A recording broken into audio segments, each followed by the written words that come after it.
Hi, I'm Michael and this is Carelifornia.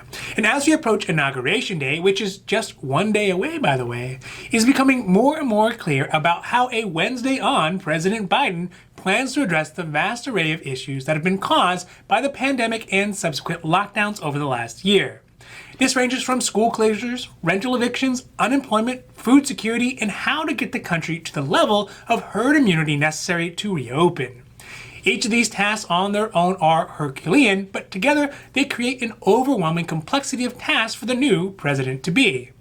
So far, the president-elect has gone with an expand rather than create philosophy, and this has never been more apparent than in what he plans to do with the SNAP and food stamp, rental assistance, and unemployment programs moving forward. So today we are talking about Biden's approach to getting our country back on track and the way he hopes to improve rather than reinvent the wheel, and how this will be applied to the important food assistance, rental assistance, and unemployment benefits programs. Now this is your daily dose, and before we get to it, if you like this information, if you find it interesting, if you find it helpful, please don't forget to like and subscribe. That way you can get updates when our newest and most informative videos become available. So the first resource that Biden is hoping to improve that we are going to look at is food assistance. Now, although most people think of this just as food stamps and SNAP, it also includes things like food banks, the WIC program for infants and mothers, as well as pandemic EBT for school-aged children and food resources for seniors, like Meals on Wheels. In the most recent $900 billion relief package passed back in December, there were not meager increases to these programs, but they were definitely watered down from what the Democrats wanted, from what the people probably need, and what Republicans are willing to vote for. For example, many of the increased benefits for food resources, like a 15% increase in benefits for SNAP, were only authorized through June rather than the end of the year. As a further compromise, the bill shortened some of the waivers that SNAP was utilizing to waive things like waiving work requirements for adults, as well as waiving the monthly recertification process necessary to qualify for SNAP benefits.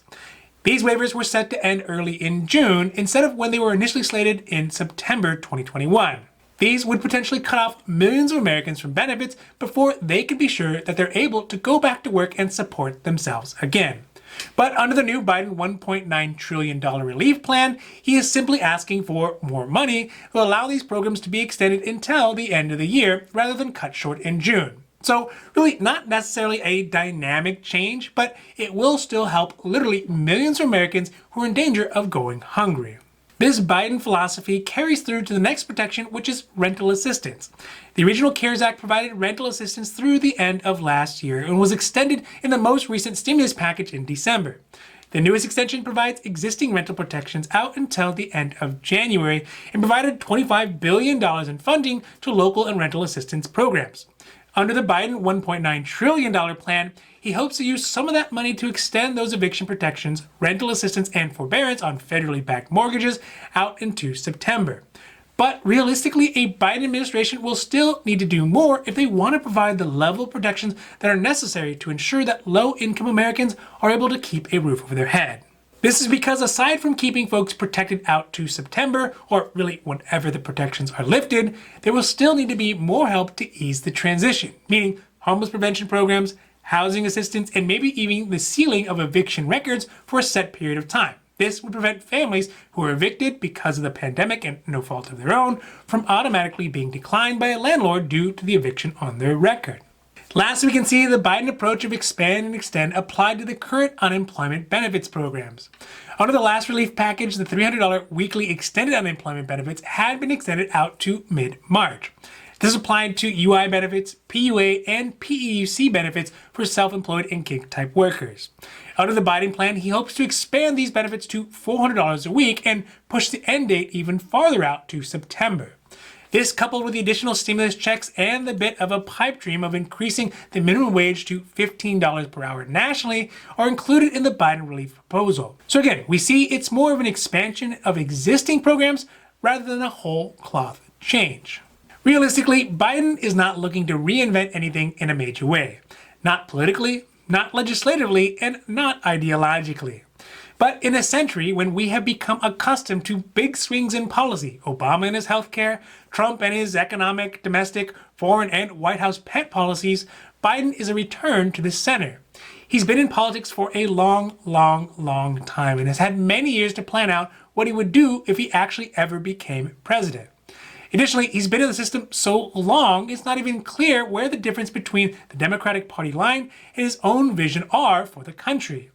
This becomes obvious when we look at his plan for the country to continue to recover from the pandemic. He isn't really looking to add any new programs, and there isn't really any creativity to his new plans, but rather he is just trying to find ways to extend and expand the programs that are extant. And you know what? That is probably exactly what we need right now. A predictable, coherent, and doable plan. Over the last 4 years, we've had erratic, irrational, unrealistic, and sporadic policymaking that led to unstable, ineffectual, and strange policies on the national level as a whole. So although Biden's plan, and really Biden for that matter, isn't really inspiring, I do believe he's on the right track to get this country back on a level and even keel. Now this has been your Daily Dose, and I hope that you found it interesting or helpful or at least useful. And if you did, please don't forget to like and subscribe. That way you can get updates when our newest and most informative videos become available. So that's it for me, and for Carelifornia, I'm Michael, wishing you a happy, healthy day.